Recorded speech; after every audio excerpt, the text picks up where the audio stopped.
الحمد للہ وکفی وسلام علی عبادہ الذین اصطفی اما بعد۔ اس امت کے 10 خوش نصیب حضرات جن کو اسی دنیا میں نبی علیہ الصلوۃ والسلام کی زبان مبارک سے جنتی ہونے کی بشارت ملی، وہ تھے ابو عبیدہ ابن جراح رضی اللہ تعالی عنہ۔ ان کا نام عامر تھا، ابو عبیدہ ان کی کنیت تھی۔ 8 آدمیوں کے بعد مسلمان ہوئے، یعنی سابقین اولین میں سے ہیں۔ وہ لوگ جو بہت ابتدائی دور میں مسلمان ہوئے ان میں سے ایک ہیں۔ ان سے پہلے حضرت طلحہ رضی اللہ عنہ مسلمان ہوئے تھے، اس کے بعد ابو عبیدہ رضی اللہ تعالیٰ عنہ بھی مسلمان ہوئے۔ انہوں نے 2 ہجرتیں کی، پہلی مکہ سے ہی حبشہ کی طرف ہجرت کی، پھر کچھ عرصے کے بعد واپس آ گئے، پھر دوبارہ نبی علیہ الصلوۃ والسلام کے بعد انہوں نے مکہ سے مدینہ طیبہ کی طرف ہجرت کی۔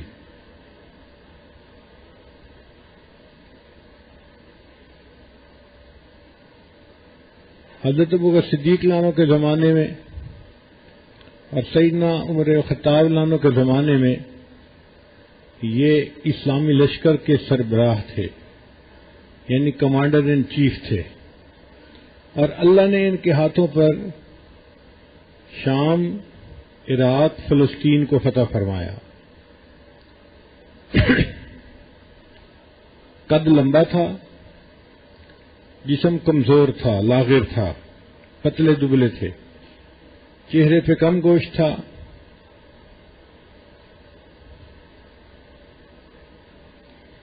نبی علیہ الصلوۃ والسلام ان پر بہت زیادہ اعتماد فرماتے تھے۔ چنانچہ ایک مرتبہ ایک صحابی نے عرض کیا، اے اللہ کے حبیب صلی اللہ علیہ وسلم، مجھے آپ کسی ایسے بندے کے حوالے کریں کہ جو مجھے اچھی طرح دین سکھائے۔ تو نبی علیہ السلام نے فرمایا، ہاں، میں ایک ایسے آدمی کے ذمہ یہ کام لگاؤں گا جو بہت امین ہوگا۔ امین کہتے ہیں امانت دار کو، یعنی با اعتماد ہوگا، اور وہ تمہیں اچھی طرح دین سکھائے گا۔ اس کے بعد آپ صلی اللہ علیہ وسلم نے ان کو ابو عبیدہ عنہ کے حوالے کیا کہ اس کو دین سکھا دیجیے۔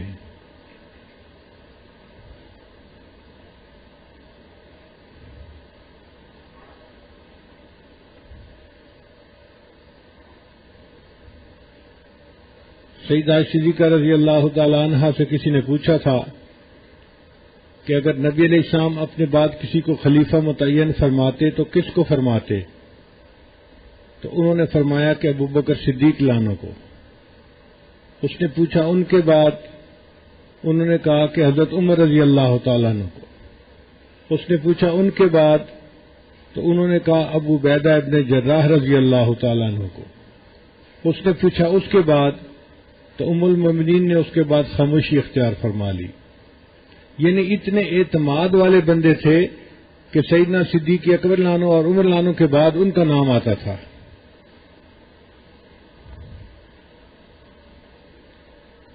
ایک مرتبہ نبی علیہ السلام نے انہیں ایک مہم پر بھیجا، 300 آدمی ان کے ساتھ تھے، اور نان نفقہ کے طور پہ صرف ایک بوری کھجور تھی، کھجور کی ایک بوری تھی جو کھانے کے لیے تھی۔ تو ابو عبیدہ عنہ چل پڑے، ہر روز ایک بندے کو ایک کھجور تقسیم ہوتی تھی۔ صحابہ کرام کہتے ہیں کہ ہم اس ایک کھجور کو لے کے بہت دیر تک چوستے رہتے تھے، پھر اس کو کھا لیا کرتے تھے اور پانی پی لیا کرتے تھے۔ یہ ہمارے دن اور رات کا کھانا ہوتا تھا، 24 گھنٹے کا کھانا ہوتا تھا۔ تو ایک صحابی نے اپنے بیٹے کو یہ بات بتائی تو بیٹا بڑا حیران ہوا، ابا جان 24 گھنٹے میں ایک کھجور کھاتے تھے؟ ان کا بیٹا اس کھجور کی قیمت کا اندازہ اس دن ہوا جب وہ بھی ملنی بند ہو گئی۔ اور بعض حضرات ایسے تھے کہ جو بھوک کی وجہ سے درختوں کے پتے اتار کے کھایا کرتے تھے۔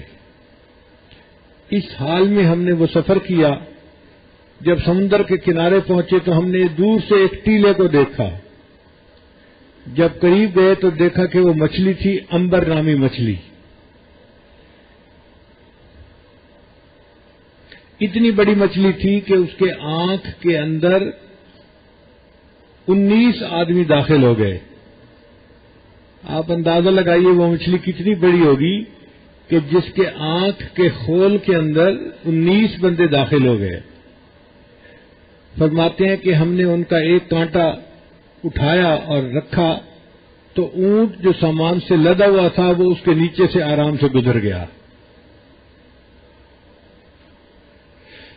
300 آدمیوں نے 1 مہینے تک اس کا گوشت کھایا.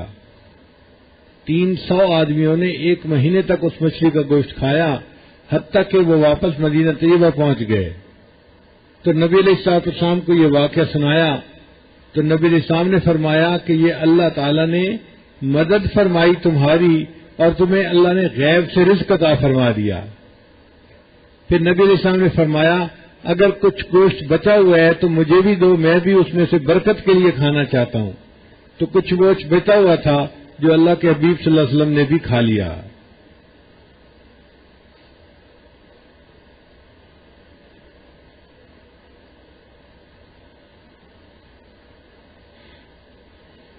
حضرت انس رضی اللہ عنہ روایت کرتے ہیں کہ نبی صلی اللہ علیہ وسلم نے فرمایا ہر امت کا ایک امین ہوتا ہے اور میری امت کے امین ابو عبیدہ ابن جراح ہیں.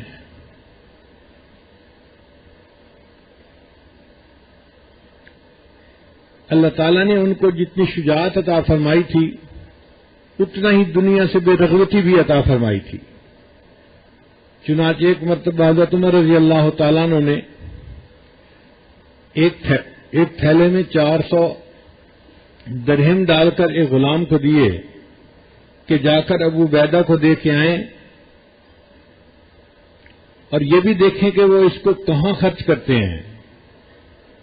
چنانچہ وہ آدمی اس کو لے کر گیا، ابو عبیدہ کو دیا کہ جی امیر المومنین نے آپ کے پاس بھیجے ہیں.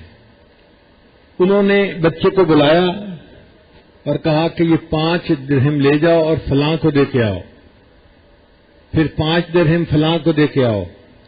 وہ سارے دراہم جو تھے انہوں نے اپنے قریب کے رشتہ دار اور جو پڑوسی تھے ان کے اندر تقسیم کر دیے، اپنے پاس کچھ بھی نہیں بچا. پھر انہوں نے معاذ ابن جبل عنہ کی طرف بھیجا اور اس کو کہا کہ ان کا بھی پتہ کرنا کہ وہ کہاں خرچ کرتے ہیں. وہ آدمی لے کر گیا، اس نے 400 درہم ان کو دیے، انہوں نے بھی 5-5 درہم کر کے سارے تقسیم کر دیے. آخر پر ان کی بیوی آئی اور کہنے لگی کہ جی آپ لوگوں میں پیسے تقسیم کر رہے ہیں، ہمارے پاس بھی تو کھانے کے لیے کچھ نہیں، ہمیں بھی کچھ دیں. تو اس وقت ان کے پاس 2 درہم باقی بچے تھے، انہوں نے 2 درہم اپنی بیوی کو دے دیے اور باقی سارے کے سارے خرچ کر دیے. پھر انہوں نے 400 درہم سیدہ صدیقہ رضی اللہ تعالی عنہا کو بھیجے. تو سیدہ صدیقہ رضی اللہ تعالی عنہا نے اپنی باندی کو کہا کہ جاؤ اور مدینہ کی جو بیوہ عورتیں ہیں اور یتیم بچے ہیں ان کو میرے پاس بلاؤ. تو وہ بچے یتیم آ گئے اور بیوہ عورتیں آ گئیں اور ام المومنین جس جگہ پر بیٹھی ہوئی تھی اس جگہ پر اٹھنے سے پہلے انہوں نے 400 درہم اللہ کے راستے میں خرچ کر دیے. جب اس آدمی نے آ کر بتایا کہ آپ نے جو پیسے بھیجے تھے تینوں حضرات نے ایسے کیا، انہوں نے کہا کہ یہ نبی علیہ السلام کے صحبت یافتہ ہیں، دنیا کی محبت ان کے دل میں بالکل نہیں ہے، یہ بس آخرت ہی کمانے کے محنت میں لگے ہوئے ہیں.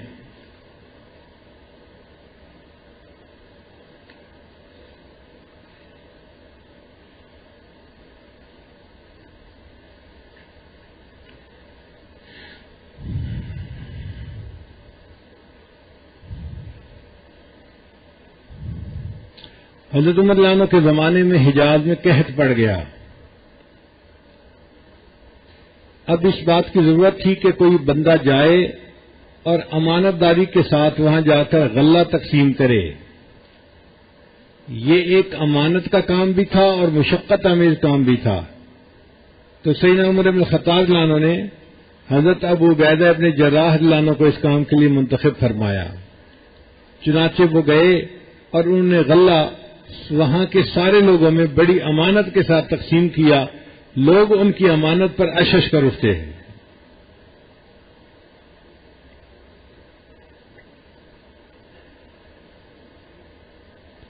ایک مرتبہ ابو عبیدہ رضی اللہ تعالیٰ عنہ بیٹھے ہوئے رو رہے تھے۔ کسی نے پوچھا کہ حضرت رو کیوں رہے ہیں؟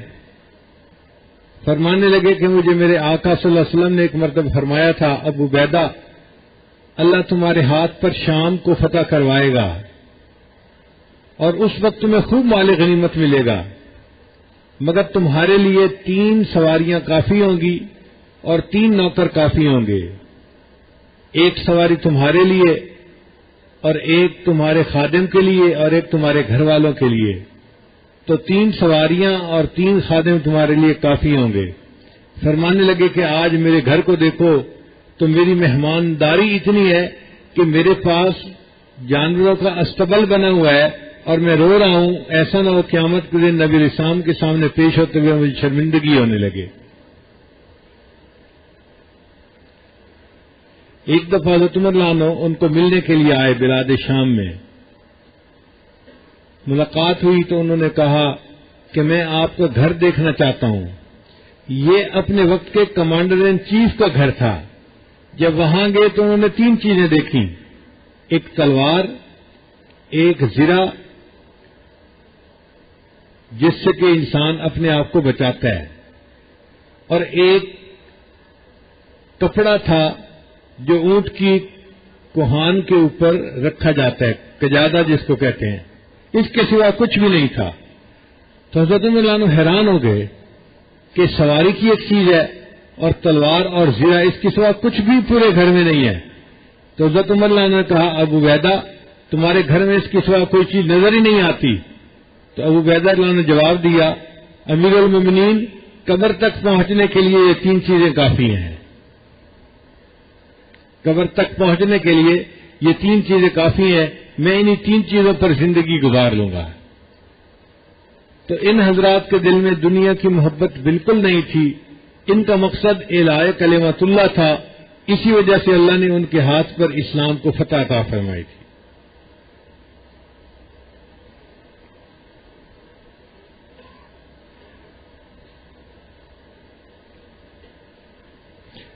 غزوہ احد میں ابو عبیدہ رضی اللہ تعالیٰ عنہ نبی الاسلام کو تلاش کرنے لگے۔ حضرت زبیر رضی اللہ عنہ فرماتے ہیں کہ میں پہلے پہنچ گیا تھا، میرے بعد ابو عبیدہ رضی اللہ عنہ وہاں پہنچے۔ ہم نے دیکھا کہ کسی نے نبی علیہ الصلوۃ والسلام پر حملہ کیا تھا اور تلوار کے لگنے کی وجہ سے جو سر پہ خود رکھا ہوا تھا اس کی کچھ کڑیاں آپ صلی اللہ علیہ وسلم کے چہرہ انور کے اندر دھنس گئی تھی۔ تو ہم اس بات کو دیکھ کر بڑے غمزدہ ہوئے اور ہم چاہتے تھے کہ وہ کڑیاں آپ صلی اللہ علیہ وسلم کے جسم سے نکالیں۔ جب میں آگے بڑھا تو ابو عبیدہ رضی اللہ عنہ نے مجھے کہا کہ میں تمہیں اللہ کے حق کا واسطہ دیتا ہوں، یہ کام مجھے کرنے دو۔ فرماتے ہیں انہوں نے ایک کڑی کو نکالنا چاہا تو وہ سخت اندر گئی ہوئی تھی، نکلتی نہیں تھی، تو انہوں نے اپنے دانت سے پکڑ کر نکالی، ادھر کڑی بھی باہر نکلی، ادھر ان کا ایک دانت بھی ٹوٹ گیا۔ پھر انہوں نے دوسری کڑی کو نکالا تو دوسرا دانت بھی ٹوٹ گیا۔ تو ابو عبیدہ رضی اللہ عنہ نے اپنے 2 دانت نبی علیہ السلام کی خدمت پر قربان کر دیے تھے۔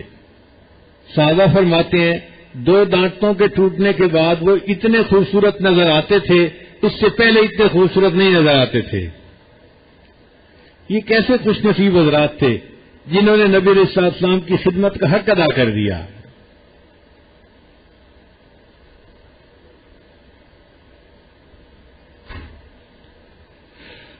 ابو عبیدہ رضی اللہ عنہ اتنے بااخلاق تھے کہ جب عیسائیوں کے ساتھ جنگ ہو رہی تھی تو عیسائی ان کے اخلاق کی وجہ سے ان کے معتقد تھے، ان کے دلوں پر ان کی محبت کا غلبہ تھا۔ چنانچہ ایک مرتبہ ایک عیسائی سفیر آیا اور ابو عبیدہ رضی اللہ عنہ کو دیکھ کر کہنے لگا کہ آپ کی سادگی کو دیکھ کر اور آپ کی شجاعت کو دیکھ کر میرا دل چاہتا ہے کہ میں کلمہ پڑھ کے مسلمان بن جاؤں۔ چنانچہ اس نے کلمہ پڑھا اور وہ مسلمان بن گیا۔ یعنی دشمنوں کے دلوں پر بھی حکومت کرتے تھے، ان کے اخلاق ایسے تھے جنہوں نے دشمنوں کے دلوں کو بھی جیت لیا تھا۔